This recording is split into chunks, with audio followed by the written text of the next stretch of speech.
What's up, guys? Welcome to the Fantasy Addiction Network. Today we are previewing Week 15 start sits for the Bills at Steelers. I think this is the lowest over-under in this game, 37. Right now, the Steelers are still favored to win, but that puts the implied point total of about 19 to 18 for the Steelers. I really like the Bills in this one.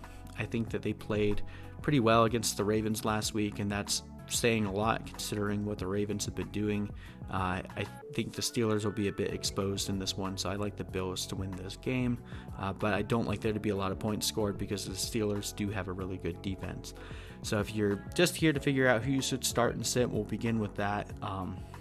We're second guessing starting Josh Allen this week. I'm looking to go elsewhere. I think this is a very defensive, low-scoring battle, and I don't think anyone needs to start Devlin Hodges, even in a two-quarterback league of this one, and I would definitely look to sit him if you can.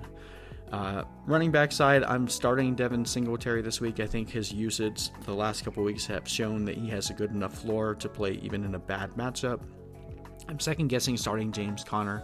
He's not a must bench. I definitely think they've taken it easy on this one to make sure he doesn't come back and re-injure the shoulder again, but in a tough matchup coming off of an injury, they're probably going to limit his snaps. I'm not looking to start James Conner, and definitely sitting Gore, Samuels, or Bennie Snell. Wide receivers, I'm okay starting Cole Beasley in my flex, but I'm second guessing starting John Brown, Diontae Johnson, or James Washington in this one. We're not starting any tight ends in this game, and we're starting both defenses in this game. Okay, let's get into why. We'll begin with the Bills. The Steelers are a monster against the quarterback this year. They've only allowed one top 10 quarterback performance since week 3. Now, while the Bills performed okay against the Ravens last week, Allen disappointed from fantasy, and I'm not excited for him this week either. The Steelers are arguably just as good against the quarterbacks as the Ravens are. Going on the road, I'm benching Allen if I can. Now, on the running back side, Singletary's usage last week was incredibly promising, and really over the last 2 weeks, Singletary has looked to be used similarly to like Christian McCaffrey. He's been playing lights out there. He's become very involved in the pass game, which gives him a high floor, especially in PPR leagues, and I think at this point he's warranted an every week start regardless of the matchup. The receivers here, Steelers are playing lights out against the wide receivers as well. They're 25th in points allowed to the wide receiver the last 5 weeks. Without the touchdown pass that Brown threw against the Cowboys 2 weeks ago, he would have been absolutely putrid the last 2 weeks. The Steelers are likely to focus on shutting him down to make sure that he doesn't get any big plays.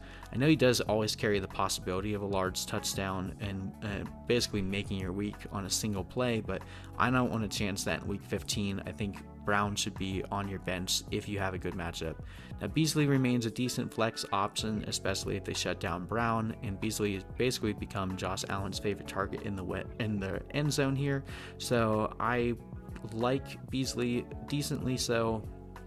He's not a must start by any means, but if you have him and you need a decent floor flex play just to make sure that you get some points, I think Beasley carries the best chance of anyone on this team of getting a touchdown.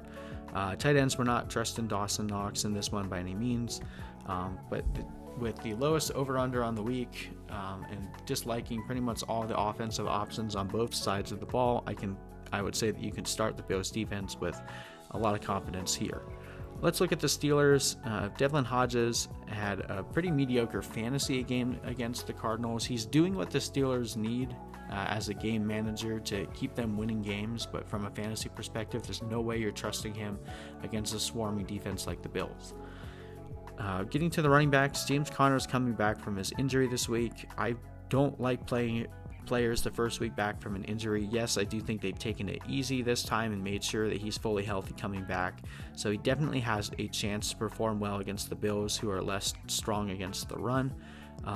If you don't have a great option, then I would still roll Conner out there, but he's a guy that if you have a decent option and you're trying to figure out who to start, I would look to bench Conner if I can, just to see what he looks like coming back.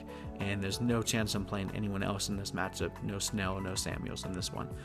On the receiver side, the question is who's going to win the Tre'Davious White lottery, and then will the other guy fare much better? Honestly, at this point, I'm not looking to start either Diontae Johnson or James Washington in this one. They've kind of passed the baton back and forth with Juju Smith-Schuster out, and now that Juju Smith-Schuster has been ruled out again this week, I think that it's really hard to trust either Diontae Johnson or James Washington in this one. Only play if you absolutely have to, and then just pray that Tre'Davious White covers the guy that you didn't start. Tight ends, I think McDonald is dead to the fantasy community at this point. You're not starting him. But same with the Bills, with the lowest over-under on this week, and there being very few offensive options that we're liking for fantasy. I think you can start both defenses with confidence. All right, well, I hope you guys found this helpful. I know at this point of the year it can be very hard to pay attention to your fantasy team, and kind of sucks that the most important part of the year for fantasy happens during one of the busiest parts of the year for most people. So we're just trying to give you guys the best information that we can in a very quick, concise time so that you can make the right decisions for your fantasy team and hopefully make it to that fantasy championship. But anyway, hope you guys enjoyed this video. We'll see you in the next one.